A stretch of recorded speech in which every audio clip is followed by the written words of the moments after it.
The night sky stretched endlessly above the Atacama Desert in Chile. Dr. Elena Vasquez sat alone in the control room of the radio telescope, her coffee growing cold as she watched waves of data scroll across multiple monitors. She had been working at this remote observatory for 3 years now, searching for something most people thought was impossible to find. Elena rubbed her tired eyes and glanced at the clock. It was past midnight, and she was the only person awake for miles around. The desert was so quiet she could hear her own heartbeat. This was her favorite time to work because there were no distractions, no other scientists asking questions, and no interference from city lights or radio signals. For the past 6 months, she had been fine-tuning the telescope's receivers, trying to pick up any unusual patterns from space. Most nights brought nothing but cosmic background noise and the occasional signal from a satellite. But tonight felt different somehow. The computer suddenly beeped, and Elena sat up straight. One of her screens showed a pattern she had never seen before. The signal was coming from somewhere deep in space, far beyond our solar system. What made her heart race was that this wasn't random noise. The pattern repeated itself every few minutes, and it contained mathematical sequences that seemed to organize to be natural. Elena quickly started recording everything. Her hand shook as she adjusted the settings to get a clearer signal. The mathematics were simple but deliberate. Prime numbers, then geometric progressions, then something that looked like the Fibonacci sequence. Someone or something was definitely sending this on purpose. She spent the next 2 hours analyzing the data, double-checking her equipment, and making sure she wasn't picking up signals from Earth. Everything pointed to the same impossible conclusion. This was coming from another world, and whoever sent it understood mathematics just like humans did. Elena had dreamed of this moment her entire life. As a little girl, she used to lie in her backyard, looking up at the stars and wondering if anyone was looking back. Her father had been an astronomer too, and he always told her that the universe was too big for Earth to be the only planet with life. Now, staring at the data on her screen, Elena made a decision that would change everything. Instead of just recording the signal, she decided to respond. She programmed the telescope to send back the same mathematical patterns, but in reverse order. If there really was someone out there, maybe they would understand that Earth had received their message. She pressed the transmission button and waited. The signal went out into space at the speed of light, carrying humanity's first intentional message to whoever was listening. Elena sat back in her chair, suddenly realizing what she had just done. Her supervisors would be furious if they found out she had used the telescope to send unauthorized signals. 20 minutes passed, then 30. Elena began to think maybe she had made a mistake. Perhaps the original signal really was just some kind of cosmic accident after all. She was about to give up when something impossible happened. The air in the control room began to shimmer, like heat waves rising from hot pavement. Elena blinked hard, thinking her tired eyes were playing tricks on her, but the shimmering grew stronger, and suddenly the temperature in the room dropped by at least 10 degrees. A figure began to materialize in the empty space near the door. Elena's coffee mug slipped from her hand and shattered on the floor, but she barely noticed. She was too busy staring at the most incredible sight of her life. The being that appeared was tall and graceful, clearly female in form, but unlike any human Elena had ever seen. Her skin seemed to glow with a soft, pearl-like light, and her eyes were large and bright, like looking at stars through a telescope. She wore what appeared to be a flowing garment that changed colors as she moved, shifting from deep blue to silver to purple. Elena tried to speak, but no words came out. Her scientific mind was racing, trying to process what she was seeing, while another part of her wondered if she was having some kind of breakdown. From working too many late nights, the being looked directly at Elena with those incredible star-like eyes and spoke in perfect English, though her voice had a musical quality that seemed to come from everywhere at once. "I'm sorry, you must be confused," the being said, her tone surprisingly dismissive. "You couldn't possibly understand what you've stumbled upon." Elena finally found her voice, though it came out as barely a whisper. "Who are you? How did you get here?" The being tilted her head slightly, studying Elena the way a scientist might examine an interesting but simple organism. My name is Zara. I am from a world you call the Lyrian system, though that is not what we call it. I represent the civilization that has been watching your planet's development for quite some time. Elena's legs felt weak, so she gripped the edge of her desk for support. You're really from another world. The signal I detected. That was from you? Zara nodded, but her expression remained cool and distant. That signal was not meant for your species. It was a private communication channel, used only by advanced civilizations. Your primitive equipment somehow intercepted it by accident.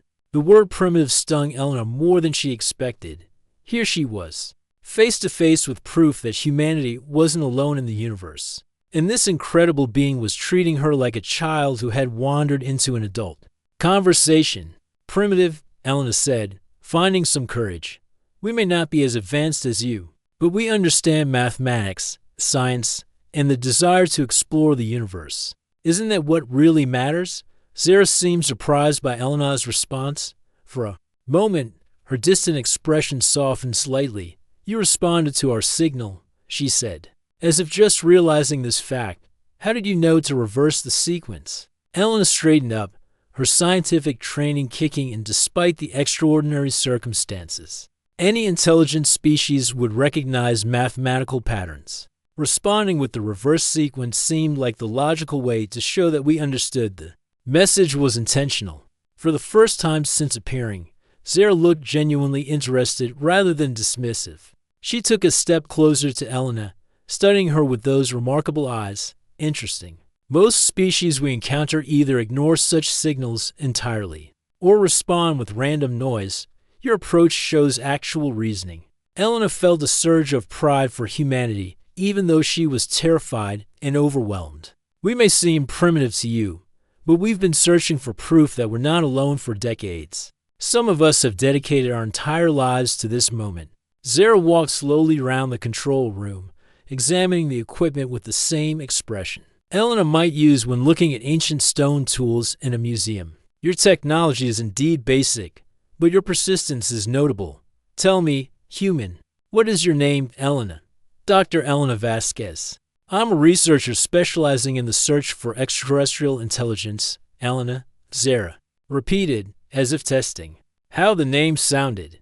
I came here to simply erase your memory of the signal and ensure you forgot this ever happened. My people have strict rules about contact with developing civilizations. Elena's heart sank after finally achieving her life's dream of making contact. Was this incredible being about to take it all away? Please don't do that. This discovery could change everything for humanity. We could learn so much from each other. Zara paused in her examination of the equipment and looked back at Elena. Learn from each other. What could a civilization like yours possibly teach beings who have mastered interstellar travel and eliminated war, poverty, and disease from our worlds? It was a fair question, and Elena knew her answer would determine not just her own fate, but possibly the future relationship between their two species. She took a deep breath and prepared to make the case for humanity's worth to this alien princess, who held their future in her hands. Elena stood in the control room, her heart pounding as she faced the most important conversation in human history. Zara waited for her answer, those star-like eyes studying Elena with a mixture of curiosity and doubt. The alien princess clearly expected Elena to have no good response to her challenge. You want to know what humanity could teach your advanced civilization, Elena said, her voice growing stronger with each word. We could teach you about hope, about never giving up, even when everything seems impossible. Zara raised one elegant eyebrow, a gesture that looked surprisingly human. Hope, that is what you consider valuable knowledge. Elena walked over to her desk and picked up a worn photograph. It showed a man in his 40s standing next to a much smaller telescope, his arm around a young girl who was clearly Elena as a child. Both were smiling and pointing up at the night sky. This is my father, Elena said, holding up the photo. He was an astronomer too. When I was 8 years old, he died in an accident at his research facility. He was working late one night, trying to calibrate a new instrument, when an electrical fire broke out. He could have escaped, but he went back to save his life's work, 20 years of data about nearby star systems. Zara's expression softened slightly as she looked at the photograph. I am sorry for your loss, but I do not understand how this relates to hope. Elena set the photo down gently. After he died, everyone told me to give up his dream, they said. Searching for life in space was a waste of time, that humans would never find anything out there. But I kept going because of something he told me the night before he died. He said that somewhere in the universe, someone might be looking back at us, wondering if they were alone too. The alien princess moved closer, her flowing garment shifting from purple to a deep blue. So you have spent your life searching because of a promise to a dead parent. Not just because of a promise, Elena said. Because I believed that connection was possible, even when I had no proof. Even when other scientists laughed at my research, I kept trying. That's what humans do. We hope for things we can't see yet. Zara was quiet for a long moment, walking slowly around the control room.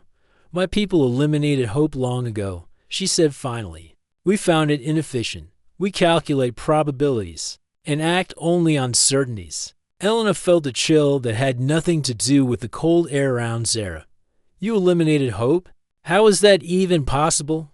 When you can predict the future with mathematical precision, hope becomes unnecessary, Zara explained. We know which technologies will be developed and when. We know which planets will support life and which will not. We know the exact moment when each star will die. There are no surprises left in our existence. That sounds terrible, Elena said without thinking, then immediately worried she had offended this powerful being. But instead of anger, Zara showed something that looked like surprise. Terrible. We consider it the height of advancement. We have achieved perfect order and predictability. Elena shook her head. But what about discovery? What about the excitement of finding something you never expected?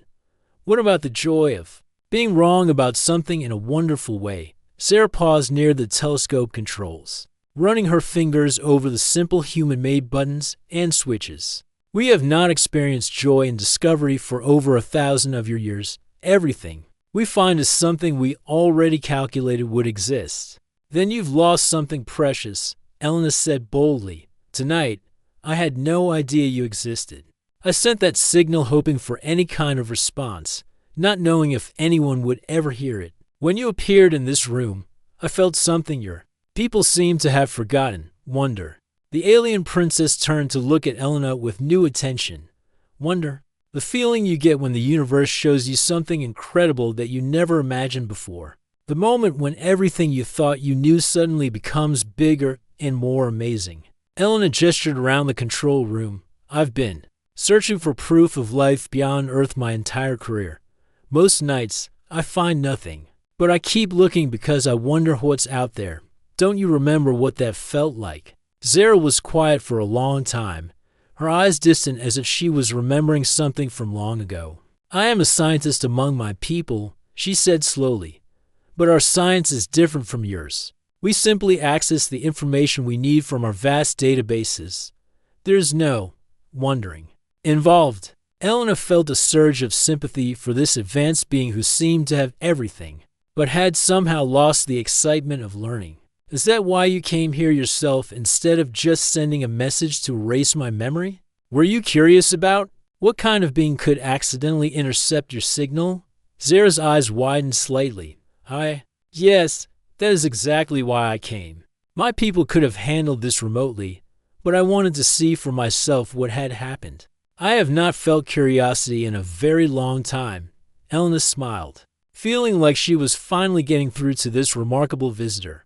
Then maybe we're not so different after all. Maybe your people aren't as advanced as you think if they've forgotten how to be curious about the universe. That is a dangerous thing to say, Zara said, but her tone was thoughtful rather than angry. My people pride themselves on having evolved beyond such primitive emotions. Primitive? Elena laughed. Curiosity isn't primitive. It's what drives all real progress. Without curiosity, you just repeat what you already know forever. You never grow or learn anything genuinely new. Zara walked over to the window and looked out at the desert landscape. The stars were incredibly bright in the clear, dry air, and Elena could see them reflected in the alien's strange, beautiful eyes. "I have a confession to make," Zara said quietly. "When I detected your response to our signal, I was not supposed to investigate personally. I was supposed to report it to the Galactic Council and let them handle the situation. But something about your mathematical response intrigued me." Elena joined her at the window. "You broke your own people's rules because you were curious." "Yes," Zara admitted. "And now I'm beginning to understand why that curiosity felt so alive. It has been centuries since I felt genuinely surprised by anything." Elena looked up at the stars, seeing them differently now that she knew at least one held an advanced civilization. "So what happens now? Do you still plan to erase my memory?" Zara turned away from the window and looked directly at Elena. "I am no longer certain that would be the right choice. You have shown me something I thought my people had outgrown, and I find myself wanting to understand more about how your species thinks." "Does that mean you'll stay longer?" Elena asked hopefully. "It means," Zara said slowly, "that I'm about to make a decision that could change both of our worlds forever. But first, I want to show you something that might help you understand exactly who you are dealing with." Elena felt her heart rate increase again. "What do you want to show me?" Zara raised her hand, and the air in the room began to shimmer again. "I want to show you my world, Elena. But I warn you, once you see what we have accomplished, you may never view your own planet the same way again." Elena watched in amazement as the air in the control room began to glow with soft, rainbow-colored light. Zara raised both hands, and suddenly the entire space around them transformed into something that looked like the inside of a giant crystal. The walls disappeared, replaced by a three-dimensional display that surrounded them completely. "This is my home," Zara said softly, and Elena gasped at what she saw. Floating cities made of what looked like living crystals stretched across the sky. Filled with 3 different colored suns, the buildings seemed to grow rather than being built, twisting upward like enormous trees with walls that sparkled and changed color as Elena watched. Beings that looked similar to Zara moved gracefully between the structures, some walking on bridges made of pure light, others simply floating through the air. "It's incredible," Elena whispered, turning slowly to take in every detail. "How is this possible? We learned long ago how to work with the natural forces of our world, instead of fighting against them," Zara explained. "Our cities are alive, growing and adapting to our needs. We no longer need to cut down forests or dig holes in the ground. Everything exists in harmony." Elena watched as one of the crystal buildings seemed to sense someone approaching and opened a doorway that hadn't existed moments before. "The buildings are actually alive. In a way, yes. They are made from organisms that we developed over thousands of years. They respond to our thoughts and emotions, providing exactly what we need when we need it." Zara waved her hand, and the scene changed to show the interior of one of the structures inside. Elena saw laboratories filled with equipment that seemed to be made of the same living crystal. Scientists worked at stations that appeared and disappeared as needed, their hands moving through holographic displays that showed complex mathematical equations. Floating in midair, we eliminated physical books, computers, and storage devices centuries ago, Zara continued. All knowledge is stored in the living crystal matrix and accessed directly through our minds. Elena felt overwhelmed, but also fascinated. "It's beautiful, but doesn't anyone miss the old ways? What about the satisfaction of holding a real book or writing something down by hand?" Zara looked surprised by the question. "Why would we want to do things in more difficult ways when we have found better methods?" "Because sometimes the difficult way teaches you things the easy way can't," Elena said, thinking of all the nights she had spent manually adjusting telescope settings and analyzing data by hand. "When I work through a problem step by step, I understand it differently than if a computer just gave me the answer." The scene around them shifted again, showing vast farms where food seemed to grow without soil, floating in nutrient-rich mist. Workers moved among the plants with the same graceful movements Elena had noticed in all of Zara's people. "We eliminated hunger, disease, and aging," Zara said proudly. "No one on my world suffers from want or pain." Elena watched the peaceful, seen, but something bothered her about it. What happens when someone disagrees with how things are done? What if someone wants to try a different way? Different ways are inefficient, Zara replied. We have calculated the optimal methods for everything. There is no need for disagreement. But what about creativity? What about art, music, or poetry? That comes from personal expression rather than mathematical optimization. Zara was quiet for a moment. The scene around them changed to show what Elena assumed was meant to be art. Perfectly geometric sculptures and buildings that sang in mathematical harmony. It was beautiful in its precision, but it felt cold somehow. We have optimized creative expression as well, Zara said. But her voice sounded less certain than before. Elena studied the perfect art surrounding them. It's technically flawless, but where's the messiness of real emotion? Where are the pieces that break the rules because the artist felt something they couldn't express any other way? Rule breaking is inefficient, Zara repeated, but she was looking at the art with new eyes, as if seeing it differently for the first time. Elena walked closer to one of the geometric sculptures. On Earth, some of our greatest art comes from people who were suffering, or angry, or desperately in love. They created things that weren't perfect, but they were real. They showed us something true about what it means to be alive. You value suffering, Zara asked, genuinely confused, not the suffering itself, but what people do with it, how they transform pain into something beautiful, or use their struggles to help others who are going through the same things. Elena thought about her father again. When my father died, I could have given up on his dream. Instead, I used that loss to drive me forward. The sadness became part of my strength. Zara waved her hand and the artistic scene faded, replaced by images of her people in what appeared to be their daily lives. Elena noticed something that made her sad. Everyone moved with the same graceful efficiency, but no one seemed to be truly interacting with each other. They were polite, organized, and peaceful, but Elena didn't see any laughter, any spontaneous hugs, or any of the messy, wonderful chaos of human emotion. Do you have friends? Elena asked suddenly. The question seemed to catch Zara off guard. I have colleagues and associates who work efficiently with me toward common goals. That's not what I asked. Do you have someone you talk to when you're scared?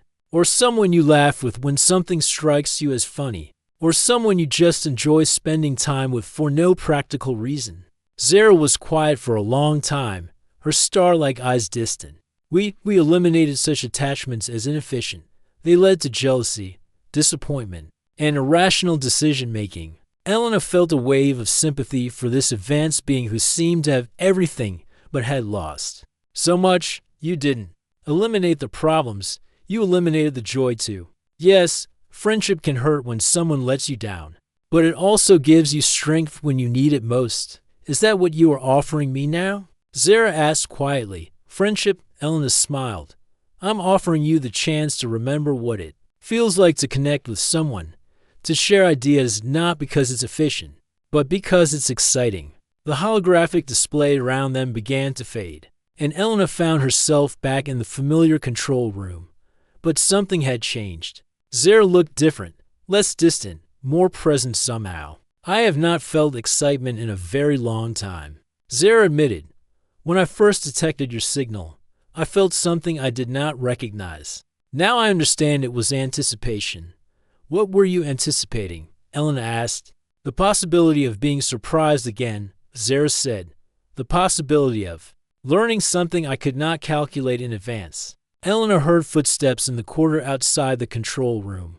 Her heart sank as she realized her colleague Antonio was arriving for the early morning shift. She had been so absorbed in her conversation with Zara that she hadn't noticed Dawn. Breaking over the dessert, someone is coming, Elena whispered urgently. Zara's expression became alert. Another of your kind, my research partner. He'll be here any minute. Elena looked around frantically. You need to hide or disappear or whatever it is you do. But instead of vanishing, Zara did something that surprised Elena. She smiled. The first genuinely warm expression Elena had seen from her. I do not wish to hide, Zara said. I wish to learn more about your people. But I understand this could create complications for you. The footsteps were getting closer, Elena could hear Antonio's key in the outer door. "Will I see you again?" Elena asked desperately. "Yes," Zara said with certainty. "I have decided to stay on your world longer. There is much more I want to understand about humanity." With that, Zara finally did vanish. Just as Antonio's voice called out from the hallway, "Elena, are you still here? I saw the lights on from outside." Elena quickly sat down at her computer, trying to look like she had been working normally all night, but inside, her mind was racing with everything she had seen and learned. Zara's world was incredibly advanced, but Elena was beginning to understand that advancement and wisdom were not the same thing. As Antonio entered the control room, Elena realized that her life had just become far more complicated and far more exciting than she had ever imagined possible. Elena tried to act normal as Antonio walked into the control room, but her hands were shaking as she pretended to review data on her computer screen. The conversation with Zara felt like a dream, but the lingering cold in the air and the faint shimmer where the holographic display had been proved it was all real. "You look terrible," Antonio said, setting down his coffee and morning pastry. "Did you sleep here again?" "Just got caught up in some interesting readings," Elena replied, hoping her voice sounded steady. Antonio had been her research partner for 2 years, and he knew her well enough to spot when something was wrong. Antonio moved to his workstation and began checking the overnight data logs. Elena watched nervously as he scrolled through the files, knowing that somewhere in there was evidence of the signal she had detected and her response to it. "Weird," Antonio muttered, frowning at his screen. "There's a gap in the recordings around to AM. Did we have equipment problems?" Elena's heart pounded. Maybe just a minor glitch. You know how sensitive these systems are. But Antonio was already running diagnostic tests. He was the kind of person who never left a mystery unsolved, which made him an excellent scientist. But a terrible person to have around when you were trying to hide contact with an alien civilization. The equipment was working fine, he said after a few minutes. But look at this, there was a massive power surge at exactly to 17 a.m. "What were you doing at that time?" I was just adjusting the receiver settings," Elena lied. "Maybe I accidentally overloaded something." Antonio looked at her suspiciously. "Elena, you've been using this equipment longer than anyone. You don't make mistakes like that." Before Elena could respond, her computer beeped with an incoming message. Her blood went cold when she saw it was from Dr. Rodriguez, the observatory director. The message was brief but alarming. "Government officials will be arriving this afternoon to inspect our facilities. Please ensure all equipment logs are complete and accurate." Antonio read the message over her shoulder. "Government inspection? That's never happened before. What do you think they want?" Elena knew exactly what they wanted, but she couldn't tell Antonio that. Somewhere, somehow, someone had detected the unusual energy signatures from Zara's appearance. Now she had to protect both her alien friend and her unsuspecting colleague. "Probably just routine security checks," Elena said, trying to sound casual. "You know how paranoid they get about radio telescopes. They're always worried someone might use them to communicate with unfriendly nations." The rest of the morning passed in tense silence as Elena tried to work normally, while her mind raced with worry. Where was Zara now? Did she understand how dangerous it would be if the government discovered her existence? And how was Elena going to explain the missing data and power surge around noon? 3 black SUVs arrived at the observatory. Elena watched from the window as serious-looking people in dark suits got out and began setting up equipment. They had the kind of technology she'd only seen in movies, devices that beeped and flashed as they scanned the area. "This doesn't look routine," Antonio said, joining her at the window. "Those are some serious government agents down there." Agent Williams, a tall woman with sharp eyes and an all-business attitude, entered the control room first. She was followed by 2 technicians carrying cases full of electronic equipment. "Dr. Vasquez, Dr. Reyes," she said, though Elena was certain they had never been introduced. "We need to ask you some questions about unusual activity detected at this facility last night." Elena's mouth went dry. What kind of unusual activity? Satellite imagery shows significant electromagnetic anomalies centered on this building at approximately 2:15 a.m., Agent Williams replied. We also detected radio transmissions that don't match any authorized communication protocols. Antonio looked confused. We didn't send any unauthorized transmissions. All our outgoing signals are logged and approved in advance, Agent Williams turned to Elena. Dr. Vasquez, you were on duty during the time in question. Can you explain what happened? Elena felt trapped between protecting Zara and avoiding suspicion that could destroy her career. I detected an unusual signal and ran some tests to determine its origin. Maybe that's what your satellites picked up. What kind of signal? One of the technicians asked, already connecting his equipment to Elena's computer. Just some background. Radiation with an interesting mathematical pattern, Elena said, trying to keep her explanation vague. It turned out to be nothing significant, but the technician was already frowning at his readings. There's definitely evidence of external energy sources in this room. The residual electromagnetic signature is unlike anything in our database, Agent. Williams stepped closer to Elena. Dr. Vasquez, I'm going to ask you directly, did you have contact with any unauthorized individuals or organizations last night? Elena's mind flashed to Zara's warning about her people having strict rules about contact with developing civilizations. If the government captured Zara, it could mean war between Earth and an advanced galactic confederation. But if Elena kept lying, she might end up in prison. No, Elena said firmly. I was alone all night, working with standard equipment. Antonio suddenly spoke up. Wait, I just remembered something. Elena, didn't you mention adjusting the receiver settings around 2 a.m.? Maybe that's what caused the power surge. Elena wanted to hug her colleague for unknowingly providing her with cover. But Agent Williams didn't look convinced. We'll need to confiscate your computer and all data from the past 24 hours, she said. This facility is now under federal investigation. As the technicians began copying files and examining equipment, Elena felt panic rising in her chest somewhere. And that data was evidence of the signal from Zara's people and Elena's response to it. If the government decoded it, they would know Elena had been lying. That evening, after the agents finally left with boxes of confiscated equipment, Elena sat alone in the desert outside the observatory.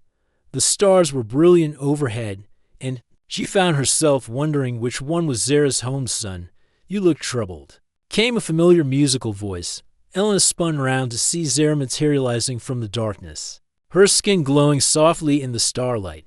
Zara, thank goodness you're safe. The government was here today, investigating what happened last night. Zara's expression grew serious. I detected their presence and remained hidden. But this complicates our situation significantly. How? Elena asked, though she was afraid she already knew the answer. I have received a message from my people, Zara said quietly. They have discovered my unauthorized contact with your species. I am ordered to return home immediately and face judgment for violating our most sacred laws. Elena felt her heart sink, and if you don't go back, then I will be considered a rogue agent. Stripped of my position and authority, my people will send others to retrieve me, and they will not be as interested in understanding humanity as I have become. Elena stared up at the stars, feeling the weight of impossible choices. So you have to choose between your duty to your people and your friendship with me. It is more complex than that, Zara said, moving to stand beside Elena. If I return and face judgment, I may be able to convince the Council that humanity deserves a chance to prove itself worthy of contact. But if I am discovered here by your government, it could destroy any possibility of peaceful relations between our civilizations. What do you want to do? Elena asked. Zara was quiet for a long moment, her eyes reflecting the starlight. For the first time in centuries, I want to make a choice based on what I feel is right, rather than what I calculate is most efficient. But I fear the consequences of that choice may be more than either of us can handle. In the distance, Elena could see the lights of another vehicle approaching the observatory. Her heart began racing again as she realized their time for making decisions was rapidly running out. Elena grabbed Zara's glowing hand as the vehicle's headlights swept across the desert toward them. We need to hide. If they find us together, everything will be ruined. But Zara didn't move. Instead, she looked directly into Elena's eyes with an expression of calm determination. No more hiding, Elena. I have made my choice. What do you mean? Elena asked, her heart pounding as the vehicle got closer. I mean that for the first time in my life, I'm going to do what feels right instead of what is expected of me. Zara's skin began to glow brighter, and Elena could feel energy building in the air around them. I am going to trust in the friendship you have shown me. The vehicle stopped about 50 yards away, and Elena recognized Agent Williams getting out along with two other government officials. They were carrying scanning equipment that was already beeping loudly in Zara's presence.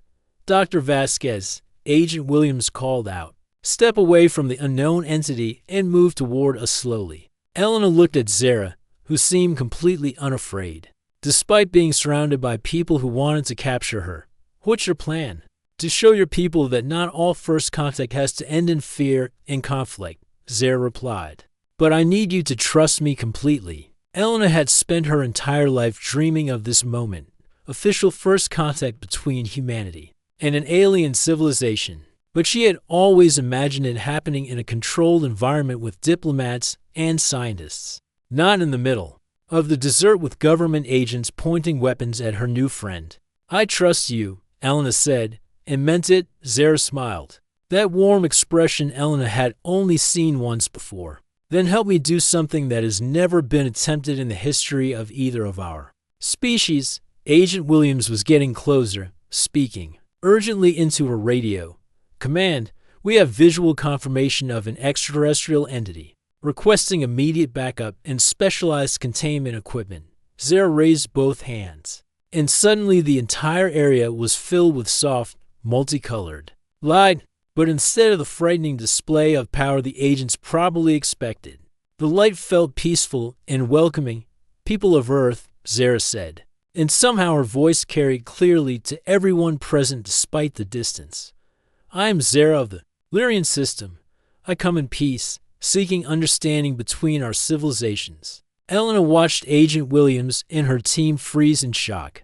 Their scanning equipment was going crazy, but Zara's calm, diplomatic tone seemed to prevent them from taking any aggressive action. Dr. Vasquez, Agent Williams called out, her voice strained. What is your relationship with this being? Elena stepped forward, knowing that her next words would change the course of human history. She's my friend, and she's here because she believes humanity deserves a chance to prove we're ready for contact with the galactic community. Zara nodded, and the light around them shifted to form holographic images in the air, scenes of her peaceful civilization, their advanced but harmonious technology, and most importantly, images of other species they had successfully contacted.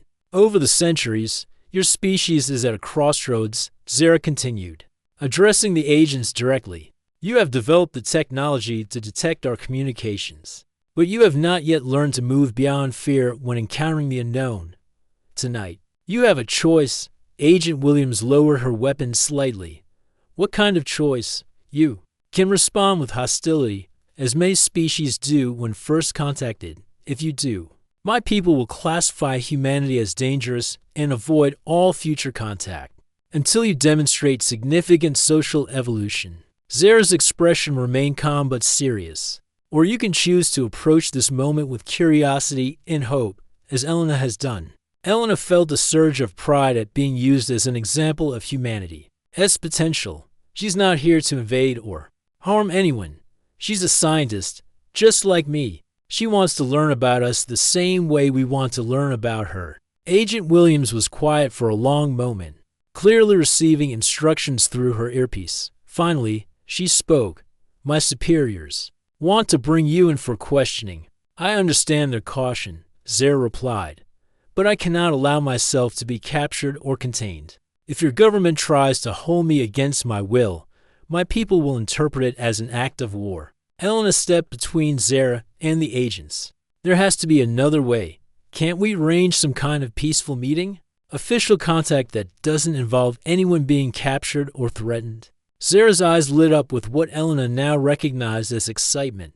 You would be willing to Serve as an intermediary between our species? Of course, Elena said without hesitation. It's what I've been preparing for my whole life, even if I didn't know it. Agent Williams spoke into her radio again, then looked back at them.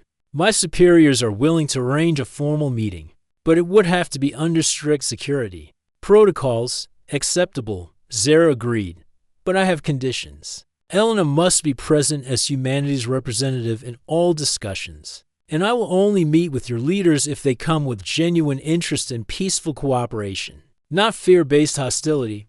Over the next hour, Elena found herself in the surreal position of helping to negotiate humanity's first official diplomatic contact with an alien civilization. Agent Williams made calls to Washington, while Zara communicated with her own people through methods Elena couldn't quite understand. Finally, an agreement was reached in 1 week. Representatives from both governments would meet at a neutral location to begin formal diplomatic relations. Elena would serve as the human liaison, using her established relationship with Zara to help bridge the gap between the two species. As the government agents packed up their equipment and prepared to leave, Agent Williams approached Elena. Dr. Vasquez, I hope you understand the enormous responsibility you're taking on. I understand that this is the most important thing that's ever happened to humanity. Elena replied, and I understand that how we handle it will determine whether we become part of something greater or remain alone in the universe. After the agents left, Elena and Zara sat together on a boulder, looking up at the star-filled sky. The desert was quiet again, but everything had changed. Are you sure your people will accept this arrangement? Elena asked. They will be cautious, as they always are, Zara said. But I believe I can convince them that humanity has something valuable to offer the galactic community. You have shown me that progress without wonder, advancement without hope, and peace without friendship are hollow achievements. Elena smiled. And you've shown me that the universe is far more amazing than I ever imagined. Even when we thought we were advanced enough to handle contact, we still had so much to learn. That is why this partnership will work, Zara said. We both understand that true advancement means continuing to grow, continuing to be surprised, and continuing to hope for something better. 6 months later, Elena stood in a specially constructed facility in Geneva, Switzerland, watching as diplomats from 12 different alien civilizations met with human representatives. The initial contact with Zara had led to humanity being invited to join something called the Cooperative of Worlds, a peaceful alliance of species dedicated to sharing knowledge and exploring the universe together. Elena had been appointed as Earth's first ambassador to extraterrestrial relations, a job title that still made her laugh when she saw it on official documents.